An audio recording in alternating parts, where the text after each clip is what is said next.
Merhaba arkadaşlar. İnsan dilinin kökeni ve evrimiyle ilgili videolarda yeni bir aşamaya geldik. Bu aşama daha önceki videolarda da belirttiğim gibi insanın evrimine göz atacağız.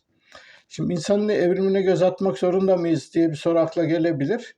Fakat eğer insan dilinin kökenini ve nasıl geliştiğini tam olarak kavramak istiyorsak insanın evrimine bakmak zorundayız. Çünkü anımsayacağınız gibi konuşma ya da insan dilinin belli özelliklerini araştırırken iki noktaya dikkat etmeye çalışmıştık. Birincisi uzun evrimsel süreç.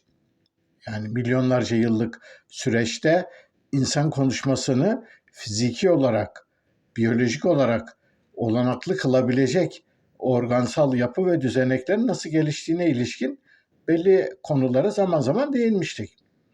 Şimdi bu biyolojik değişikliklerle organlarda, yapılarda ve vücudun belli mekanizmalarındaki değişiklikleri kavramadan konuşmanın nasıl bu kadar insan konuşmasının nasıl bu kadar özel ve çok boyutlu ve diğer hayvanların yapamayacakları bir düzeye ulaştığını anlayamayız. E, Onun dışında insanın gelişmesi bir sürü evrimsel süreçte gelişmiş reflekslere ve içgüdülere bağlı olduğunu söylemiştik. Bu içgüdüleri ve reflekslerin hangi koşullarda neden, hangi adaptasyonların sonucu olarak oluştuklarını da kavramazsak insan dilini yine tam olarak anlayamayız. Yani fazla uzağa gitmeden somut bir örnekle neden bu kadar geriye gitmek zorunda olduğumuzu size anlatmaya çalışayım. Bildiğiniz gibi insan iki ayak üzerinde yürüyor. Dik olarak yürüyor yani. Bu özellik canlılar arasında yalnızca insanda görülen bir özellik değil. Biliyorsunuz da başka birçok canlıda da iki ayak üzerinde yürüme var. Örneğin penguenler iki ayak üzerinde yürür. Biraz yürüyüşleri değişiktir ama sonuçta onlar da dik yürüyorlar. Deve kuşları, kuşların birçoğu, tavuklar, ondan sonra hayvanlar, primatlar arasında goriller, orangutanlar fazla değil ama şempanzeler özellikle, şempanzeler bazı maymun türleri iki ayak üzerine çok rahat biçimde yürürler. Ağaçların üstünde de yürürler, yere indiklerinde de yürürler. Yani demek istediğim iki ayak üzerinde yürüme insanın ayırt edici özelliklerinden birisi olarak görülebilir. Fakat sadece insana özgü bir şey değildir. Fakat iki ayak üzerinde yürümenin insan konuşmasıyla doğrudan bir ilişkisi var. Nasıl bir ilişkisi var? O ilişki de şöyle, biliyorsunuz iki ayak üzerine kalktığı zaman insan ister istemez vücudu ona bağlı olarak bir takım değişiklikler geçirmek zorundaydı. Yani örneğin şöyle düşünün, dört ayaklı bir hayvanı düşünün, bir keçiyi, bir koyunu, dört ayağının üzerinde ilerler ve vücudundaki iç organlarının ağırlığı dört ayak üzerine eşit biçimde dağıtılmış olur. Dağıtılmış olduğu için onların yürümeleri son derece rahattır. Nitekim dört ayak üzerinde örneğin diyelim işte büyük kediler çok hızlı koşabilirler. Atları düşünün, çitaları düşünün, leoparları, aslanları. Yani bu hayvanlarla karşılaştırıldığında iki ayak üzerinde insanın yürüyor olması Afrika'nın savanalarında, yani açıklık alanlarda, ona aslında hiç de bir avantaj sağlamıyordu. Çünkü bir leoparın, bir aslanın ya da herhangi bir vahşi hayvanın böyle bir açıklık alanda sizi yakalamaya çalıştığını düşünün. Yani bir dakikada sizin işinizi bitirir. Ama örneğin diyelim bir tavşan çok hızlı bir şekilde koşabilir dört ayağıyla. Yani burada şunu anlatmaya çalışıyorum. Şimdi insan iki ayak üzerine kalkınca ister istemez vücudun bütün ağırlığı bu iki ayağın üzerine bindi. Şimdi iki ayağın üzerine binmesi sorun değil aslında. Esas sorun bizim yürürken hep tek ayağımızın üstünde yürüyor olmamız. Yani dikkat edin, adım attığımızda iki adımımız birden ne yere basar ne de havada olur. Mutlaka birinin üstüne basarız. böyle periyodik olarak eşgüdümlü biçimde birini yerden kaldırırken ötekini basmak zorundayız. Yani adım atarken böyle tek ayak üstünde yürürüz. Şimdi tek ayak üstünde bizim yürüyor olmamız aslında iç organlarımızdaki bütün ağırlığı tek ayağımızın, daha doğrusu tek ayağımızda da esas olarak baş parmağımızın ve ona bağlı olarak baş parmaktan itibaren bütün bacak kaslarını düşünün. Leğen kemiğinden yukarıya doğru çıktıkça bütün yük bir şeye biner. Şimdi bunun e, önemi şurada. Örneğin hayvanlar, dört ayak üzerinde yürüyen hayvanlar dört ayaklarıyla yürürken adımlarını ikişer çapraz biçimde atarlar ya da hızlı koştukları zaman zaten iki ön ve arka üyeleri hızlı biçimde birlikte yapar ama sonuçta bütün vücut ağırlıkları onların ayaklarında en azından iki ayak üzerinde yük biner. Şimdi bizim vücudumuzda akciğerlerimizin sindirim organlarıyla arasında diyafram denilen bir kas vardır. Bu kas şimdi iki ayak üzerine kalktığımızda aslında bu kas rahatlar. Şimdi bu kasın rahatlaması bizim iki ayak üzerinde yürürken rahatlıkla nefes alıp vermemizi sağlar. Oysa ki dört ayak üzerinde koşan hayvanlar bunu yapamazlar. Onlar kısa bir süre koşarken aynı zamanda soluk alıp veremezler. Yani onlar her adım attıktan sonra nefeslerini alıp vermek durumundadırlar. Biz ise öyle değil. Biz ise koşarken bile nefes alıp verebiliriz. Şimdi bu açıdan bakıldığında yani nefes alıp verme açısından bakıldığında iki ayak üzerinde yürümek yani dik yürümek bize bir rahatlama, bir olanak sağlamıştır. Ama uzun vadeli yaşamsal olarak diyelim avcılardan kurtulmak için koşmamız gerektiğinde bu aynı zamanda bizi yavaşlatmıştır da. Yani biz hiçbir zaman bir deve kuşu gibi iki ayaklı olan bir deve kuşu kadar hızlı koşamayız örneğin. Başka ne yapamayız? Biz örneğin bir goriller de dört ayak üzerine yürür ama gerektiğinde goriller ağacın üstüne çıkarlar. Ağaçların üstünde çok rahat hareket edebilirler. Biz onunla yapamayız. Penguenler örneğin iki ayak üzerinde karada çok iyi yürüyemezler ama suya atladıkları zaman suda bu sefer kilometrelerce hiç zahmetsiz biçimde yüzebilirler. Biz onu da yapamayız. Yani demek istediğim şu, iki ayak üzerine kalkma bize diyafram kasını kullanmada olanak sağlayarak konuşmamızda bir olanak sağlamıştır. Yani biyolojik bir olanak sağlamıştır. Bu aslında basit bir olay değil. Fakat bunun başka bedelleri de vardır. Yani iki ayak üzerine kalkmak bize birçok sıkıntıya da yol açmıştır.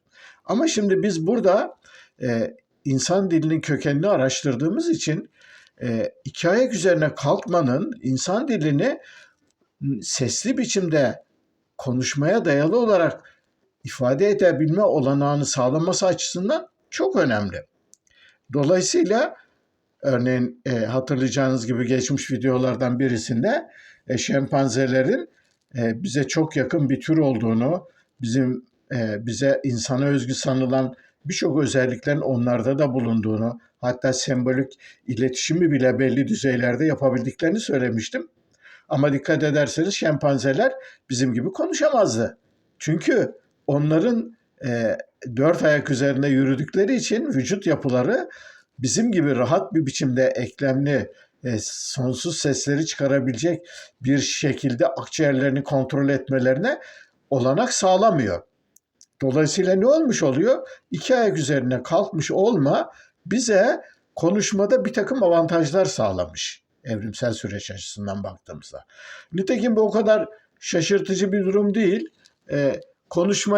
Bize en yakın konuşmayı ya da şarkı söylemeyi falan düşünelim.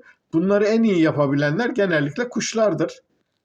Özellikle de papağanlar ya da sığırcıklar, saksanlar, bazı kargalar. Örneğin bunlar insan konuşmasını çok rahat biçimde taklit edebilirler. Neden? Çünkü sonuçta onlar da iki ayak üzerinde. Onların da göğüs kafesleri ağızdan itibaren akciğerlere doğru giden organların biçimlenmesi iki ayak üzerinde oldukları için bizimkine yakın bir biçimde olmuştur.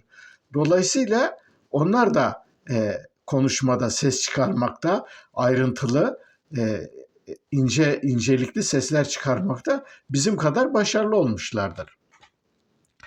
Bu verdiğim örnek, yani konuşmanın biyolojik olarak yapılabilmesini olanaklı kılmak bakımından insanın iki ayak üzerinde yürüyor olmasının getirmiş olduğu sonuçlar, insan dilini araştırmamızda neden insanın evrimine, geçmişine, uzun evrimsel sürece gitmek zorunda olduğumuza bize ışık tutuyor. Tabii bu meselenin bir yanı. Çok daha önemli olan diğer toplumsallıkla ve insanın konuşma gereksinmesini artıran içgüdülerle ve reflekslerle ilgili başka birçok ayrıntı ve mekanizmalar da var. Bütün bunları anlayabilmemiz için de insanın evrimine göz atmak durumundayız. Şimdi önümüzdeki belli videolar boyunca, artık sayısı 5 mi olur 10 mu olur bilmiyorum. Çünkü bu önceden planlanmış bir ders notu gibi bir konular anlatmıyorum bildiğiniz gibi.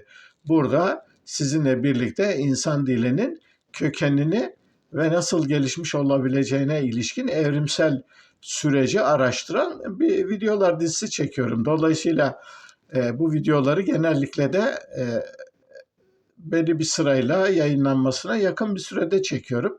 Çektiğim için öyle herhangi bir ders verir gibi ya da bir konferans verir gibi bir hazırlık yapmadığım için, ağırlıklı olarak geçmiş bilgi ve deneyimlerime dayalı olarak bir felsefeci olarak bu konuları işlediğim için videoların, insanın evrimiyle ilgili videoların ne kadar süreceğini bilmiyorum. Fakat en azından bildiğim şu: daha önceki videoları başladığım zaman da size anlatmıştım. Ben burada evrimle ilgili olsun, diğer konularla ilgili olsun, herhangi konularda size ayrıntılı teknik bilgiler vermiyorum. Daha doğrusu bu konulara girmemeye çalışıyorum. Benim anlatmaya çalıştığım konular aslında açık kaynaklarda, internette, kütüphanelerde, ders kitaplarında ya da değişik kitaplardan kolaylıkla bulabileceğiniz bilgilerdir. Bu bilgilerle ilgili olarak zaman zaman referanslarda bulunuyorum. Fakat bu konuların ayrıntılarına girmiyorum. Girmeme de gerek yok. Çünkü biz burada dediğim gibi belli bir bilim alanına ilişkin özel konularda bir dersler dizisi ya da bir konferanslar dizisi vermiyoruz. Şimdi durum böyle olduğu için zaman zaman benim yaptığım bazı açıklamalarda olgusal ya da sayısal bilgilerde eksikler, hatalar olabilir. Bunu daha önce de söylemiştim. Bu hataların olması aslında gayet normal. Çünkü dediğim gibi sizler de zaten bu hatalara sanırım takılmıyorsunuzdur. Çünkü bu hataları kontrol etmek, bunların doğru olup olmadıklarını anlamak çok kolay. Örneğin bazen dilim sürçüyor, diyelim işte 100 bin yıl diyeceğime 100 milyon yıl diyorum. Ya da ne bileyim, bildiğim herhangi bir ya da anımsadığım herhangi bir konuda bir tarih veriyorum ya da herhangi bir benzetmede bulunduğumda olgusal yanlışlar yapmış olabiliyorum. Örneğin bu videoyu çekmeden önce geçmiş bazı kaynakları falan biraz karıştırdığımda, örneğin geçmiş videolarda yaptığım ciddi bir hata gözüme çarptı. Çünkü birçok belli videolarda insanın geçmişinde insan türlerinin sayısının 21-22 olduğundan söz etmişim. Hem de birkaç yerde söz ettim, yanlış hatırlamıyorsam. Oysa ki son 3-5 yılda yapılan kazılarla yapılan çalışmaların sonucunda insan türlerinin sayısı bugün 25'i bulmuş, hatta geçmiş durumda. Yani böyle olgusal ya da sayısal bazı hatalar yapabiliyorum ama eminim ki bunlara takılmıyorsunuzdur. Çünkü benim burada anlatmaya çalıştığım durum, bir felsefeci olarak, felsefeden yararlanarak değişik bilimlerin ortaya koydukları bilimsel veriler ışığında insanın konuşmasını anlamaya çalışmak. Bunu nasıl yapacağımıza ilişkin size bir çerçeve ya da bir yöntem sunmaya çalışıyorum. Bu açıdan yaptığım olgusal yanlışların üzerinde ciddi biçimde durup onları düzeltmeye çalışmıyorum. Çünkü dediğim gibi bunları günümüz dünyasında bunları kontrol etmek ve doğrusuna ulaşmak hiç de zor bir şey değil. Çünkü hepinizin artık cep telefonları bile bir en gelişmiş insanın hatırlayabileceğinden çok daha kapsamlı bilgileri barındırıyor. Halk arasında söylenen işte şakayla karışık Google amca ya da Google teyzeye sorduğunuzda hemen hemen yanıtını alamayacağınız pek bir soru yok. Kuşkusuz belli bilimlerle ilgili ayrıntılı konular var ama genel olarak burada benim yaptığım olgusal yanlışları kolaylıkla kontrol edip doğrularına ulaşabilirsiniz. Şimdi bu kısa girizgahtan sonra insanın evrimine yavaş yavaş girmeye başlayalım. Şimdi insanın evrimi dediğimiz zaman ilk akla gelen soru insanı diğer canlılardan, diğer hayvanlardan farklı kılanın ne olduğu meselesidir. Yani bu değişik biçimlerde bu soruluyor. İnsanı insan yapan nedir?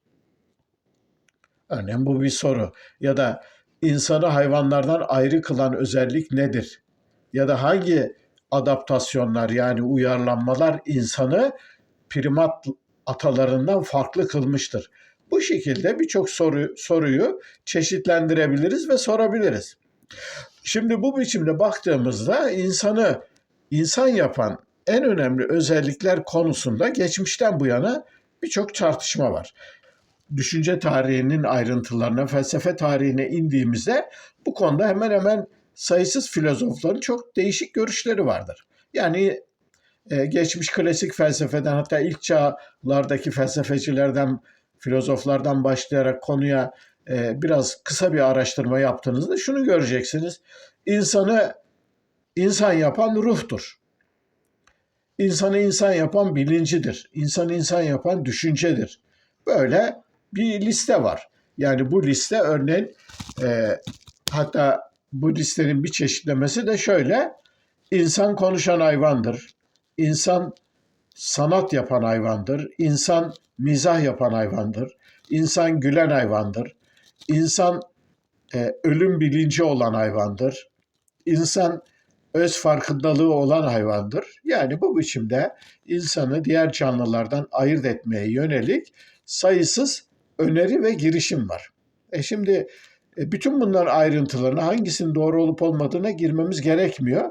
Çünkü biz sürece evrimsel açıdan baktığımızda insanın bir canlı türü olarak kendinden önceki canlı türlerinin evrimsel devamı olduğu, onların birçok organ yapı ve düzeneklerini kendi vücudunda sürdürdüğünü söylediğimize göre bu konuda insanı hayvandan ayırt etmeye yönelik böylesi bir çaba içerisine girmeyeceğim. Çünkü sonuçta biraz önce adlarını sıraladığım insanı insan yapan özellikler olarak anılan değişik özelliklerin biraz ayrıntısına girdiğinizde karşınıza şu çıkıyor. Bütün bunlar aslında insanın büyük beyninin, daha doğrusu neokorteksin gelişmesiyle ortaya çıkmış üst bilişsel faaliyetlere dayalı özellikler olduğunu göreceksiniz. Yani konuşma, bilinç, düşünce, sembolizm, farkındalık, öz farkındalık, ölüm bilinci, ahlak, vicdan, bütün bu özellikler aslında değişik düzeylerde nüveleri hayvanların değişik hayvan türlerinde ipuçları olsa da en gelişmiş ve bugünkü anlamıyla kamil yani olgun biçimlerine insanda ulaştığı için insanı diğer canlılardan ayırt eden gerçekten ayırt edici, özgün özellikler. Fakat bizim amacımız büyük beynin, neokorteksin ortaya çıkmasıyla gündeme gelmiş ve diğer canlılardan giderek ayrışmaya başlamış bu insanın özelliklerini sayıp dökmek ya da bunlardan hareketle konuları açıklamak değil. Bizim derdimiz bu sayıp döktüğümüz özellikleri var eden büyük beyin ve ona bağlı üst bilişsel faaliyetlerin ve bu arada bunların içinde en önemlilerinden biri olarak insan konuşmasının, insan dilinin nasıl geliştiğini evrimsel mekanizmalarıyla kavramak. Bizim derdimiz ya da araştırmamız bununla ilgili. Dolayısıyla az önce sözünü ettiğim bu onlarca insanı farklı kılan özelliklerden söz ederek bunların ayrıntılarıyla bir yere gitmeye elbette çalışmayacağız. Peki bu araştırmamızı nasıl sürdüreceğiz? Aslında ilk olarak insanın evrimiyle ilgili olarak bu araştırma çabamızda paleontolojiden yola çıkacağız. Yani esas olarak paleontolojik verileri, paleontolojiye bağlı olarak da paleoantropoloji çalışmaları çerçevesinde paleoantropologların yaptıkları çalışmalardan ortaya çıkan bilimsel sonuçları mevcut haliyle yorumlamaya ve onlardan hareketle insanın evrimini anlamaya çalışacağız. Şimdi paleontoloji dediğimizde aslında bilmeyen arkadaşlar için birkaç kelimeyle ondan da söz edeyim. Şimdi paleo eski demek. Ontoloji kelimesinde de olduğu gibi varlık bilim, yani ontoloji varlık bilim demek biliyorsunuz. Onto ise varlık demek. Şimdi loji ise logos'tan geliyor. Daha önce anlatmıştım, değinmiştim. Dolayısıyla paleontoloji eski varlık bilimi, eski varlık bilgisi anlamına geliyor.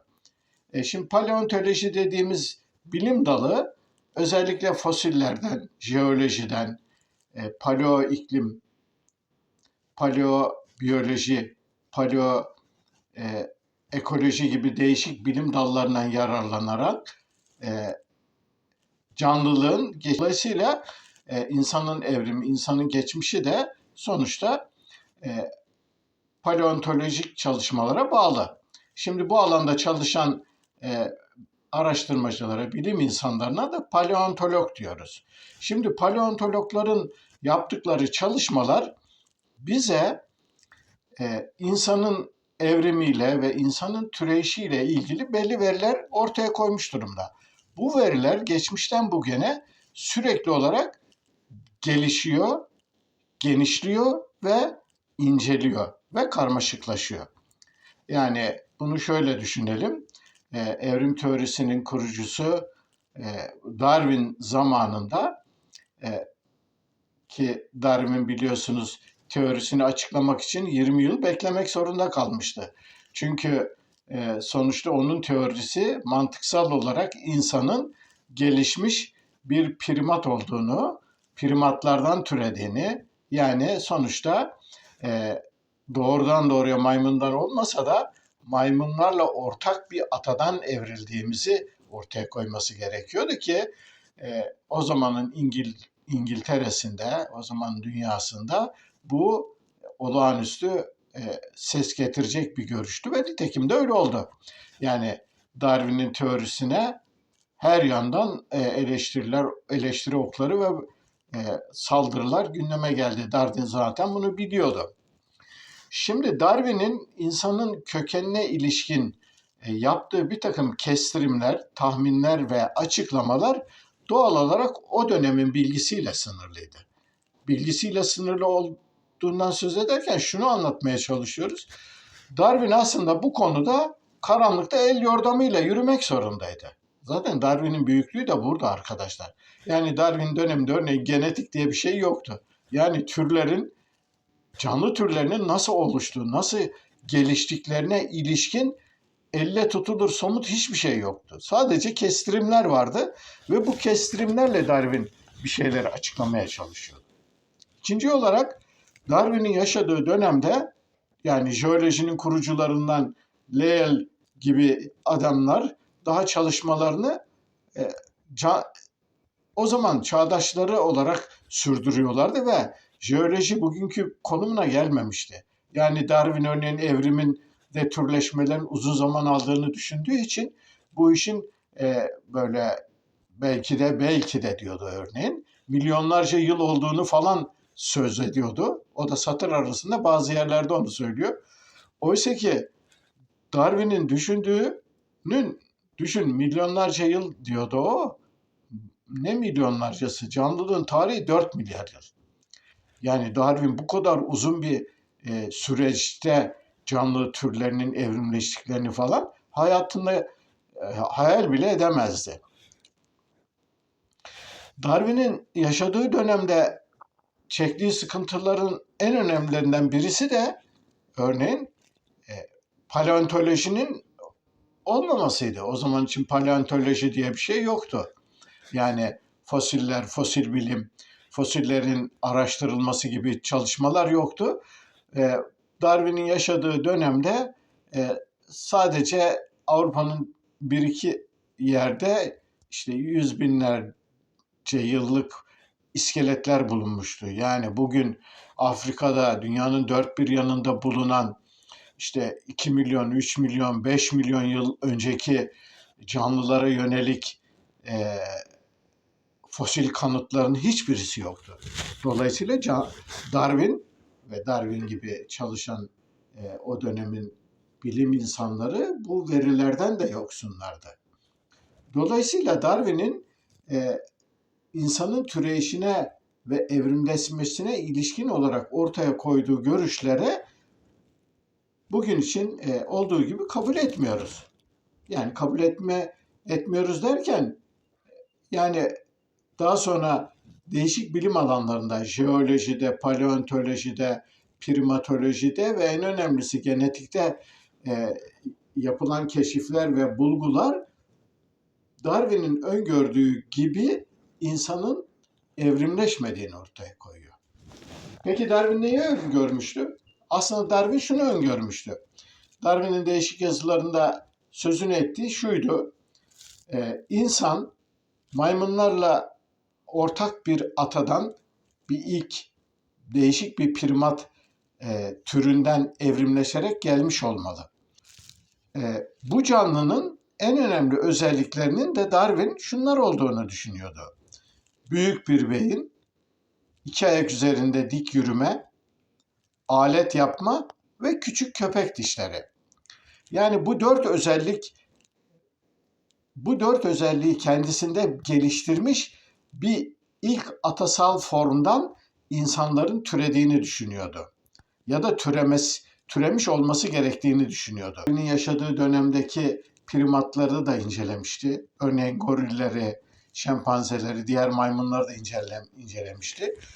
Bu incelemelerin sonucunda örneğin gorillerin son derece vahşi ve iri bir türler olarak insanın atası olamayacağını ya da insanın atasının gorillere benzeyemeyeceğini, oysa ki şempanzelere daha yakın olabileceğini, çünkü şempanzelerin daha böyle uysal olduğunu falan düşünüyordu. Oysa ki Darwin'in düşündüğünün tersine esas uysal olan ve toplumsal bakımdan olan gorillerdir. Şempanzeler ise oldukça yabani, saldırgan ve sert hayvanlardır. Yani öyle insanla falan kıyaslanmazlar. Çok daha güçlüdürler.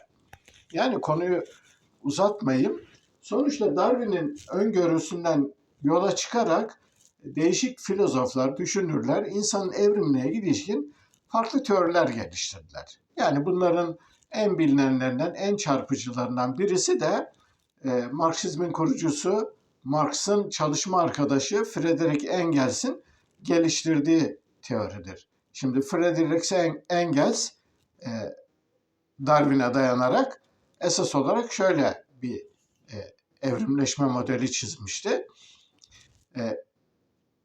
İşte bitki örtüsünün değişmesiyle, ormanların yok olmasıyla birlikte ağaçtan inmek zorunda kalan insanın ataları iki ayak üzerine yürümeye başlıyorlar. İki ayak üzerine yürümeye başladıkları zaman elleri serbest kalıyor. Elleri serbest kalınca bu sefer elini bir alet gibi kullanmaya başlıyor. Zamanla önce sopaları kullanıyor, önce taşları kullanıyor derken basit aletler yapmaya başlıyor. Basit aletler yapmaya başlamasıyla birlikte avlanma yeteneği gelişiyor. Avlanma yeteneğiyle birlikte et yemeye başlıyor. Böylelikle beyni büyümeye başlıyor. Ve beyni büyüdüğü için de bu süreçten geçerek insanın insan haline geldiğini söylüyor ve sonuçta Engels insanı el yarattı diyordu. Yani Marx'la birlikte geliştirdikleri teoriye genel sömürü ve toplumları açıklama teorisine bağlı olarak emeği öne çıkarttığı için insanı da elin yani emeği yarattığını söylemeye çalışıyordu ama bunu söylerken esas olarak Engels Darwin'in ortaya koyduğu bilgilere dayanıyordu. Fakat biraz önce de söylediğim gibi paleontolojik çalışmalar hem Darwin'i hem Engels'i doğrulamıyor.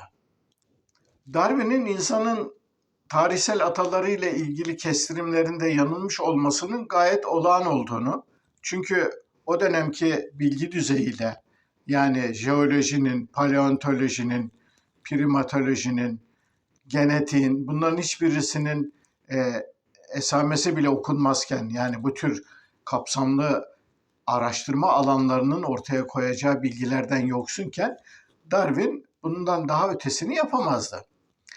Artı bundan daha da önemlisi tıpkı geçmişte Galile'nin ve Kopernik'in karşı karşıya kalmış olduğu büyük sorun gibi bir sorunla karşılaşmıştı. Biliyorsunuz dünyanın evrenin merkezi olmadığını, dünyanın güneşin etrafında dönen basit bir gezegen olduğunu söyleyen Kopernik sistemini savunduğu için Galile'nin başına gelmedik kalmamıştı. Yani o dönemin Engizisyonu onu mahkum etmişti, ölüme mahkum etmişlerdi. Daha sonra da ev hapsine almışlardı. Yani Papa'nın araya girmesiyle. Çünkü o kadar büyük bir suç olarak görülüyordu. Neden? Çünkü Orta Çağ ve Orta Çağ'dan sonra gelişen süreçte dinsel düşüncenin hakimiyeti bütün görkemiyle devam ettiği için insanı ve insanla birlikte dünyayı evrenin basit bir uzantısı, basit bir noktası gibi ortaya koymak affedilmez bir suçtu. Dolayısıyla bu suçun bedelini bu konuda ısrarcı olan birçok araştırmacı ağır bedeller ödemek zorunda kaldılar. Mutlaka duymuşsunuzdur. Giardino Bruno diye bir İtalyan keşiş vardı. Bu keşiş aynı zamanda sonsuz evrenler düşüncesini savunduğu için canlı canlı ateşte yakıldı. Benzer biçimde başka filozofların ve düşünürlerin de bu konuda başları ciddi belaya girdiler. Yani dine dayalı düşünce ve onun egemen olduğu toplumlarda insanı ve insanla birlikte dünyayı evrenin merkezinden çıkarmak bağışlanmaz bir suçtu. Şimdi bu bağışlanmaz suçla kıyaslandığında Darwin'in insanın herhangi bir hayvan olduğunu veya belli bir hayvan türünün evrimleşmesiyle ortaya çıktığını söylemesi, ki Darwin bunu açıkça bu şekilde benim söylediğim gibi ifade etmemişti ama sonuçta onun teorisinden çıkan mantıksal sonuç buydu. Yani tamam, insanın tarihsel atalarının başka bir canlı olduğunu, maymun olmadığını, primat bir ata olduğunu falan söylüyordu ama sonuçta yani insanın belli bir hayvan türünün evrimleşmesiyle ortaya çıkmış olduğunu söylüyordu. Şimdi Darwin'in söylediği o kadar büyük bir infiale yol açmıştı ki Darwin'in teorisinin ortaya çıkmasından sonra dünyanın dört bir tarafında dine dayalı düşünceyi savunanlar saldırıya geçtiler. Akıllı tasarımcılığın neler ortaya koyduklarını ve nasıl demagojiler yaptıklarını daha önceki videolarda anlatmıştım.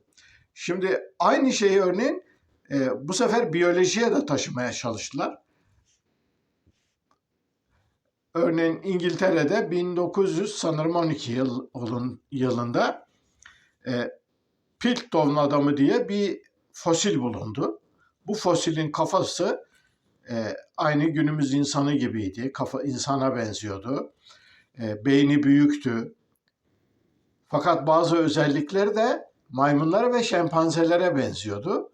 Ama sonuçta bu Piltdown adamı, İngiltere'de bulunan bu fosil, insanın aslında tarihsel atalarının da büyük beyinli ve bugünkü görünüme yakın bir biçimde olduğunu ve dolayısıyla insanın maymun benzeri canlılardan türemiş olamayacağını anlatmaya çalışıyordu. Şimdi bu Piltdown adamının ortaya çıkmasıyla birlikte bilim dünyasında epey bir sarsıntı oldu. Darwincilere yönelik saldırılar yoğunlaştı. Fakat konunun ayrıntılarına merak eden arkadaşlar Piltdown adamı ya da Piltdown insanı diyerek internette arama yaptıklarında bu konunun ayrıntılarını göreceklerdir. Ama sonuçta ne oldu? 1900 sanırım 35'lerde ya da 40'lara doğru bu Piltdown adamının aslında bir sahtekarlık oldu.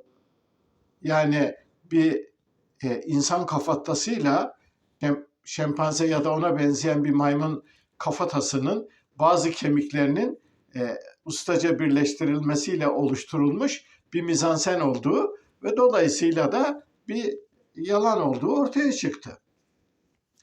Şimdi bu konuda bilim dünyasındaki tartışma sadece Piltdown adamı ve onun çevresinde dönen tartışmalarla sınırlı değildi. Başka birçok alanda sayısız saldırılar, tartışmalar ve gerilimler oldu. Fakat özellikle 1900'lü yıllardan sonra genetik biliminin ortaya çıkmasıyla, genetiğin ortaya koyduğu kanıtlarla, jeolojideki gelişmelerle ve paleontolojinin giderek bir bilim dalı olarak ayrışıp bir takım kazılarda somut bir takım şeyler bulmasıyla birlikte insanın kökenine ilişkin tartışmalar yavaş yavaş eski mecrasından çıkmaya başladı. Yani artık inisiyatif dinsel ideolojiye dayalı araştırmacıların ya da tartışmacıların sonsuz saldırılarıyla yürütülen bir kakofoni olmaktan çıkarak giderek bütün son sözü bilimsel tekniklerin ve bilimsel bulguların ortaya koyduğu çalışmalara yerine bıraktı. Ve bunun sonucu olarak da insanın atalarına ilişkin çalışmalar hızlandı. 50'li yıllardan sonra yoğunlaşan çalışmaların sonucunda paleontologlar özellikle Doğu Afrika'da değişik fosiller bulmaya başladılar. Ve bu bulunan fosillerin en ünlülerinden bazılarına daha sonra Australopithecus adı verildi. Şimdi Australopithecus aslında güney maymunu demek. Yani bu fosilleri bulan araştırmacılar bunları bir maymuna benzetiyorlardı. Çünkü kafatasları oldukça küçük. Yani 300-350 santimetre küp beyin hacmiyle birlikte, ki biliyorsunuz modern insanın beyin hacmi 1300 santimetre küpe ulaşıyor. Dolayısıyla bu kadar küçük beyinli bir canlının insanla bir ilişkisinin olamayacağını düşündükleri için bu buldukları canlıya Australopithecus yani güney maymunu adını verdiler. Fakat bu buluntular giderek arttığında en sonunda paleontologlar büyük bir şok yaşadılar. Çünkü yaşadıkları şok şuydu: tam olarak kafatası buldukları zaman bu kafatoslarının arkasında foramen magnum denilen bir delik var. Yani insan beynini omuriliğe bağlayan, maymunlarda bu sinir omurganın devamı olarak direkt kafaya bağlanır. Oysa ki insanda kafanın arkasında bir delik olur. Bu delikten geçerek o sinir aşağıda tekrar omurgadan devam eder. Şimdi foramen magnum'un bulunması aslında buluntuların sahibinin iki ayak üzerinde yürüdüğünün bir göstergesiydi. Nitekim daha sonra Afrika'nın değişik yerlerinde volkanik bazı bölgelerde görülen bir takım ayak izlerinin tarihi 3 milyon, 3,5 milyon yıl geriye gidiyordu. Şimdi bu izlere baktıklarında paleontologlar bu izlerin sahiplerinin de insan gibi iki ayak üzerinde yürüdüğünü anladılar. Nereden anladılar? Aslında insanın ayak tabanında yere bastığında iki tane böyle yay biçiminde iz vardır. Bu izler insanın tek ayak üzerine yere bastığında dengeyi sağlaması ve yükü bütün vücuda yayabilmesi için belli bir kavisle gelişmiştir ve kaslar o dengeyi sağlayabilecek biçimde bu kavise tutunmuşlardır. Dolayısıyla bu iki yayın ayak tabanımızdaki yere bastığımızda ortaya çıkan bu iki yayın durumundan bakarak bilim insanları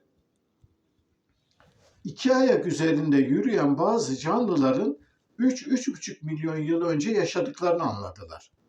Yani bir yandan bulunan fosillerdeki Foramen magnum'un bulunması aslında o canlının ayağa kalkmış olduğunun en önemli kanıtıydı. İkincisi volkanik bölgelerde bulunan ayak izleri dik olarak yürüyen canlıların bulunduğunu ortaya koyuyordu.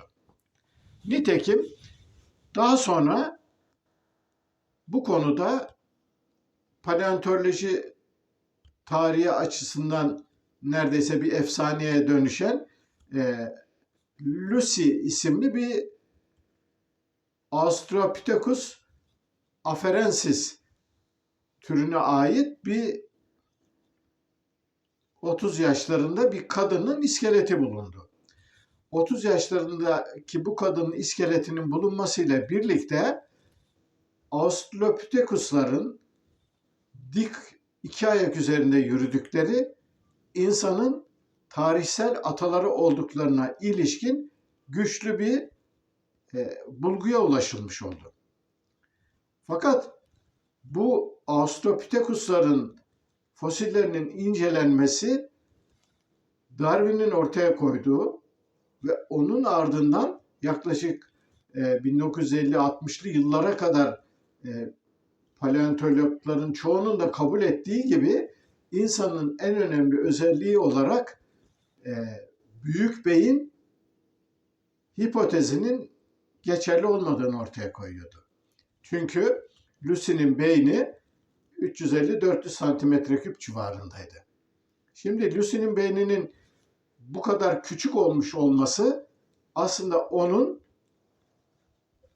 insanın tarihsel atası olmadığı anlamına gelir diye yorumlanıyordu. Fakat iki ayak üzerinde yürümesi de çok belirgin ve açık bir olgu olduğu için bu sefer bilim insanlarının ve paleontologların kafası iyice karıştı.